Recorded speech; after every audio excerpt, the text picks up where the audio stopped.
leen ziar di leen jox seen wàccuwaay ni leen ko baaxoo di leen ko toppale saa su ne rek xew-xew yi nga xamante ne mooy am ci réew mi ak fépp fu mu doon ci au niveau du Sénégal rek ñu toppal leen ko tey nag ñu ngi fii ci diwaanu Pout Xodba bu ñu nee Xodba nag benn dëkk la bu nekk fii ci Pout Malicoumba vraiment tey benn accident bu métti métti am fi accident boo xamante ne nii usine bi moo tudd 3MD di usine boo xamante ne vraiment bañ ko construire fii ak léegi installé léegi yàggul tey ji nag yàlla dogal ñuy liggéey ba nekk pause après ci lañ ne ci la bâtiment bi daal di wàcc ci seen kaw vraiment am na ñoo xamante ne daf fekk ñu génn nekk ci pause waaye am na ñoo xam ne ñu ngi woon ci biir ba fi mu ñoo koy waxee nii sax mu doon ay nit ñoo xam ne am na ñoo xam ne ñu ngi ci biir di yuuxu am na ñoo xam ne nit tamit ne vraiment génn gu ñu ngi ci biir yuuxu nañ ba kenn déggatu leen mu doon mbir moo xamante ne vraiment métti na trop ba ci kanam yàlla métti na kon nag dañuy wax ne vraiment képp koo xamante ne nii da ngay defati loo xamante ne nii defar loo xamante ne fu ay doomu aadama du dajala ngir yàlla na doon loo xam ne lu assuré la parce que tamit li dal ñi métti na trop àdduna wër nga képp na fi moo tax ñun waa Pout TV ñu ñëw toppal si leen ko ànd ak sama mag sama xarit ñoo ko jaw ma bàyyi ko moom mu wax leen li nga xam ne moom la gis si mbir mi. waaw Mbaye Babacar Ndiaye li nga wax noonu rek la demee wax dëgg yàlla fi mu toll nii noonu ko El Hadj Mansour Mbaye di waxee toujours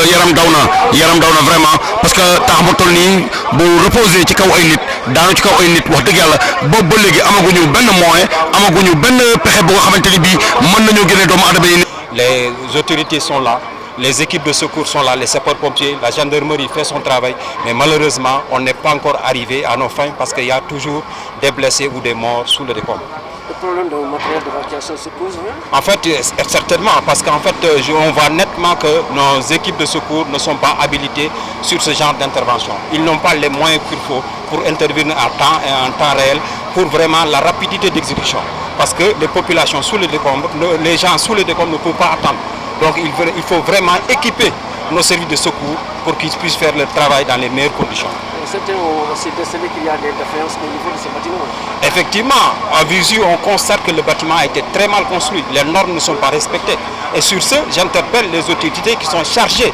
de faire la vérification, de le faire dès le départ, la protection civile, même les autorités locales. Parce que quand un bâtiment est en train de se faire et que les normes ne sont pas respectées, je pense qu'il faut intervenir à temps pour éviter ce genre de drame.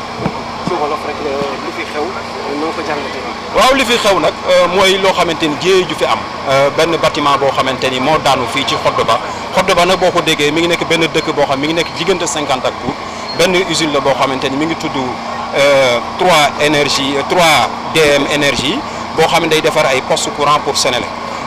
deuxième étage nañ gis benn bâtiment bu nekk deuxième étage bu daanu ci kaw ay ouvrier pour le moment mënuñu xam ñaata nit ñoo dee mais li ñu mën a xam mooy am na nit ñu ci faatu am na nit ñu ci gaañu.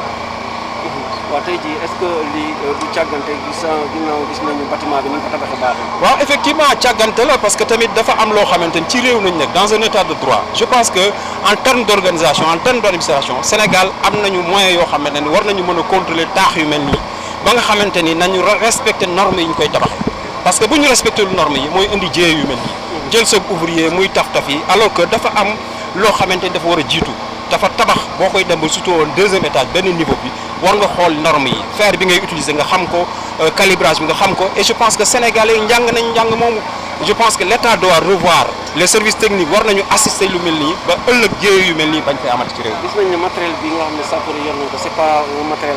adéquat quoi. waaw effectivement ci gis-gis sapeur pompier yi ñoo ngi leen di sant di leen gërëm ay jàmbaar nañu mais gis nañu tamit ku ne lañ la jox ngay mën a liggéey te actuellement li fi am boo leen xoolee ils sont pas préparés parce que ñu obligé jël ay privé ñu indi seen i prix sapeur pompier yi war nañu am équipement parce que effondrement bâtiment du lu bees ci réew mi kon nag war nañ leen a équiper ba bu bâtiment daanoo ñu teel a def seen liggéey parce que bëgg nañ def seen liggéey ñoo ngi ak seen cawarte ñoo ngi fi mais amuñu moyen ñu ko defee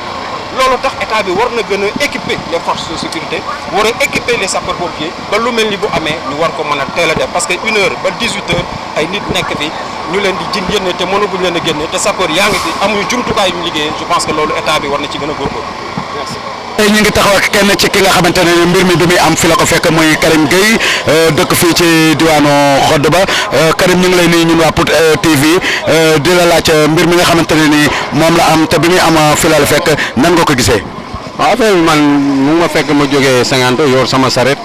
dem di ñibbi comme dama dem amuñu ciment ma ne xaaral ma dem ñibbi noppala ko ji léegi bu ma tolloo affaire bi dans ay 15 mètres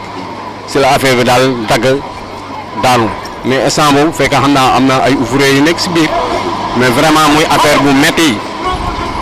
metti boo xam ne daal sérieusement ni mu mettee moom jéggi na dayoo. waaw nit ñi nag bi ñu jotee ñëw avant ñëw nañu am na ñu évacué gis naa ay 4 personnes yoo xam ne nii yóbbu nañ leen mais fu mu nekk nii daal affaire mort trouvé guñ ko mais ñu sant yàlla rek bañ a ñaan mort bañ a am mais sérieusement moom affaire bi metti na moom. est-ce que yaakaar nga ne bi nga ñëwee léegi ñaata nit nga gis ñu génn ci biir. man bi ma ñëwee léegi gis naa 4 personnes yoo xam ne nii sapeur jël nañ leen évacué leen ñoom ñu dem. ñooñu dañoo dund wala dañoo ñàkk seen bakkan. non ñu ngi dund moom. ñu ngi dund moom. waaw kenn ñàkku sa bakkan ñu ngi dund naajement moom yóbbu nañ leen Thiès. waaw gisoo fi tamit ñu génn fi kenn koo xam ne ñàkk na bakkanam. non non gisaguma ko de. gisaguma kenn koo xam ne daal génne nañ ko ñàkk na bakkanam te vraiment moom war nañoo ñaan yàlla diggante Pout ba Sébikotane suñ si mënee am camp sapeur baax na si loolu. pour anga ëllëg yu mel ni su amee. waaw parce que su fekkee ne dañoo woote Thiès dem beneen mission day xaw a métti aussi fii waaw te aussi waa dëkk bi tudd ñu yëpp Kayool Mbul fépp ñëw nañu jàpp si affaire bi jéem a évacuer nit ñi waaw aussi gendarme Pout ñëw nañu dagaase nit ñi ñu jàppale leen aussi ñu gën leen a renforcer utal leen matériel quand yu mel ni su amee waaw vraiment moom dana sa baax ñoom ay jàmbaar lañu sapeur yi jàmbaar lañu. Karim est-ce que bâtiment bi biñ ko fay installé léegi yàgg na. non mën na que biñ ko fay installé léegi jàpp ma date bi quoi mais xam naa daal war na yàgg warul yàgg mais jàpp ma date bi actuellement nii waaw date bi moom jàpp ma ko. bi affaire bi di daan nan ko fekk. mais affaire bi daanu dama may fekk mu jóge 50 yor sama sareet liggéey bay wàcc di dem di ñibbi affaire bi bu may tollu sapeur yi auto sapeur kii bi ambulance bi fi mu taaw te sans boobu nag la affaire bi commencé dagg di daanu man ma daw ak sama sareet ma dem gaara ji fële ñëw taxaw après si la ñuy ñëw nag commencé évacuer nit ñi di leen génne. mais yaakaar nga ni bëri na ay nit yu nekk ci biir ba léegi. non xam nga personnel boo xam ne nii fekkoo leen bi ñuy xëy doo mën a basé wu ndax bari na nit am bariwul nit mais daal génne nañ ci 4 personnes yóbbu nañ leen waaw 4 personnes daal yóbbu nañ. nee nañ tamit moment boobu daf fekk ñu nekk ci pause. waaw xëy na comme man xaw ma seen heure de travail xaw ma ndax pause la ñu nekkoon xaw ma mais daal bi muy dagg daal fi la ma romb fi laay romb di dem. daa mel ni ñu ko defaree daal dafa des lu bëree bëri. ah mais xam nga comme man du ma entrepreneur mënu ma viser wu si côté boobu mais daal nañu xoolaat liggéeyu méthode bi daal. xam rek boo xoolee da ngay xam ni bâtiment bi ni ñu ko defaree dafa des. ah mais xam nga moom soo xoolee moom di nga gis mais nag ku xool sa bët su la doyee di nga xam waaw li ngay am xam nga. loolu la quoi parce que affaire entreprise la doo si wax loo xam ne nii fekke woo mbala xamoo nu mu demee. tur bi ak sa tur bi Karim Gueye waaw ok. merci. mooy ñaan nañu ñaan ci yàlla mi nga xamante ne bii mooy borom jàmm ñi yàlla na muccal ñëpp ci barke Seydina Muhammad ndax yàlla rek moo yor bakken ñi ngi ñaan ci yàlla sunu rakk yi ne fii ak sunu mag yi ak sunu nijaay yi nga xamante ne bii yàlla ak njaboot yàlla ak waajur ñoo taxoon ñu ñëw fii di daan seen doole ba tey ndogal bi dal ci seen kaw kon ñi ngi ñaan ci yàlla bi nga xam mooy borom jàmm ñi yàlla na leen muccal ci barke Seydina Muhammad sallallahu taala alayhi wa sallam ndax gàllaaju jullit mooy ñaan yàlla mere na jullit bi nga xamante ne bii xëy na suba ba ngoon te ñaanu ko lu baax kon ñi nga xamante ne bii ñaan rek mooy sunu ngànnaay ñi nga xamante ne bii ñu ngi fi ci biir yàlla na leen yàlla may mucc ci barke Seydina Mohamed waaye entrepreneur yi ëllëg bu ñuy liggéeyati ak lu mu mën a doon nañ ci góorgóorlu def ci matériel bi ci war ndax lii wax dëgg yàlla doy waar goo xamante ne bii ëpp na tax mu toll nii ay ferraille de 6 la ñuy gis ak ay ferraille de 8 fer bi ci gën a dijj ferraille de 10 la wax dëgg yàlla entrepreneur yi nañu gën a góorgóorlu seen liggéey ndax lii tey bu liggéey bi baaxoon amaan na lii du am kon entrepreneur bi am na ci part de responsabilité bu rëy waaw am na ci part de responsabilité bu rëy ëllëg bu ñu liggéey ci tax mu mel nii nañu dem ci fa ñu war a dem ñu saytu leen xool leen ba liggéey bi baax ndax lii liggéey bu bon rek moo ko waral kon wax dëgg yàlla waaye daal li wér te wóor julli daal ngànnaayam mooy ñaan ñi ngi ñaan ci yàlla moom mi borom jàmm ñi wax dëgg yàlla ñi nga xamante ni bii sunu rakk yi wala sunu mag yi wala sunu nijaay yi nga xamante ni bii njaboot rek moo leen yëkkati woon wax dëgg yàlla ak liggéey ak jàppale seen i waajur yàlla na leen yàlla dimbali yàlla ñu mucc jooy ba mënatuñoo jooy wax dëgg yàlla yaram daw na métti na trop métti wi foo ko takk romb na ko ndax wax dëgg yàlla jàkkaarloog sa doom mu wóor la ni mi ngi ci métit te mënoo ci dara jàkkaarloog sa jarbaat mu wóor la ni mi ngi ci métit te mënoo ci dara jàkkaarloog sa borom kër mu wóor la ni mi ngi ci métit te mënoo ci dara loolu doy na waar waaye nag nañu ñaan sama waxtu jëkk mooy sama wax ju mujj nañu ñaan ci yàlla mi nga xam mooy borom jàmm ñi yàlla na muccal ñi ci biir ndax yàlla moo yor bakken yàlla na leen yàlla muccal ci barke Seydina Muhammad rasulullah lii daal laa amatu lu ma ciy wax incha allah ba ci kanam leneen lu ñu gisaat incha allah nañ taxawaat waxaat ko ci barke. ñu ngi ni taxaw jàkkaarloo ko choc bi jàkkaarloo bâtiment bi mab ci kaw gaay yi gaay yi nag ñu ngi ci biir wax dëgg yàlla yuuxu nañoo yuuxu ba mënatuñoo yuuxu ñu far noppi ci biir nag tàng na tàngoor woo xamante ni bii wax dëgg yàlla doy na waar